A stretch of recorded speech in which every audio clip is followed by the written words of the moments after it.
And Jim Harbaugh, Adam, had his first official interview today. What more can you tell us? Laura, he's meeting today with the Los Angeles Chargers, who have a high degree of interest in Jim Harbaugh. And essentially, they're trying to figure out if there's a way they could bridge some differences and come up with a way to make Jim Harbaugh the next coach of the Chargers. Jim Harbaugh obviously has accomplished everything he wanted to at Michigan.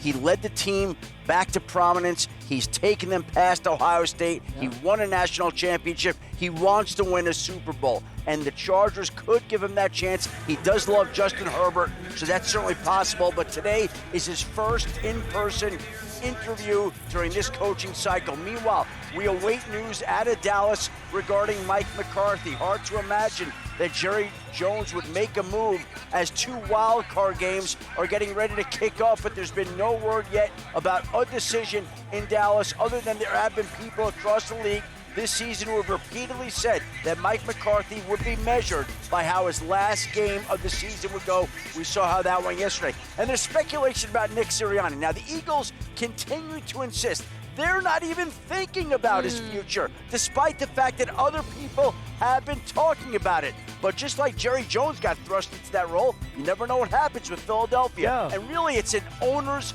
decision. And there have been people who have pointed out in the past that Eagles owner Jeffrey Lurie sometimes can be impatient. He got rid of Doug Peterson 2 years after winning a Super Bowl. He moved on from Chip Kelly rather quickly.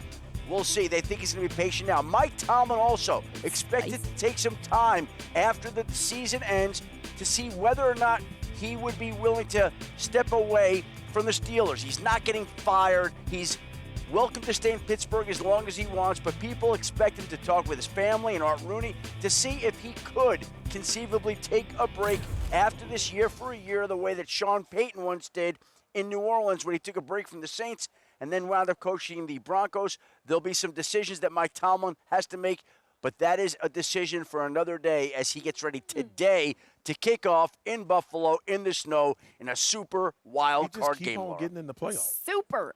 Thanks, Adam. More from you coming later. He does keep getting in the playoffs. It's important that Adam clarified there, too, which I think we all know. This wouldn't be a firing for Tomlin. It would be that he just decides to move on.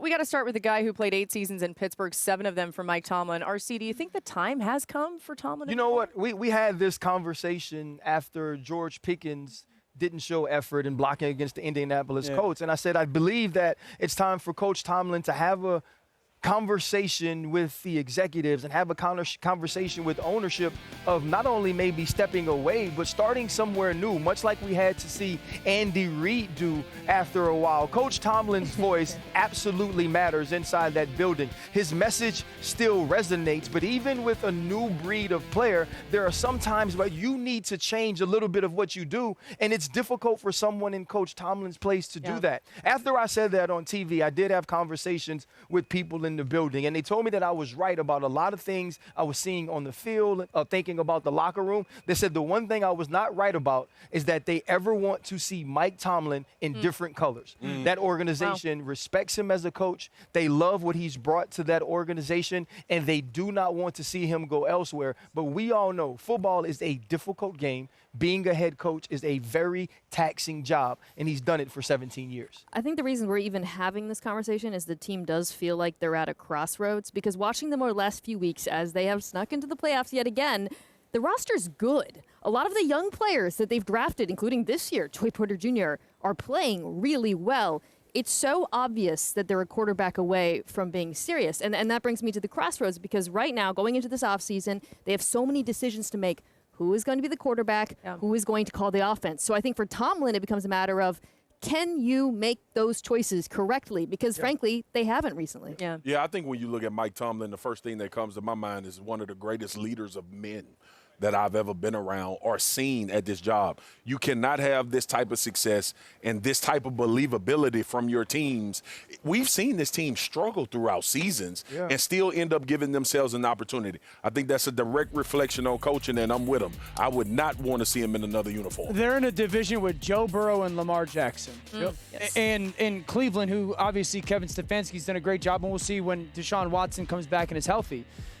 Mike Tomlin's a tremendous coach. I don't care how good of a coach he is. until he gets a quarterback that gives him a chance to level the playing field, it's hard to sit there and say, I'll coach everybody. There was two things that happened toward the end of Ben Roethlisberger's career. They didn't plan to move on from him correctly, and they were trying to win in his last years they were drafting for need instead of drafting the best player, and it set this organization back. Yeah, we know that'll catch up with you, especially in a division like you mentioned with Burrow and Lamar Jackson.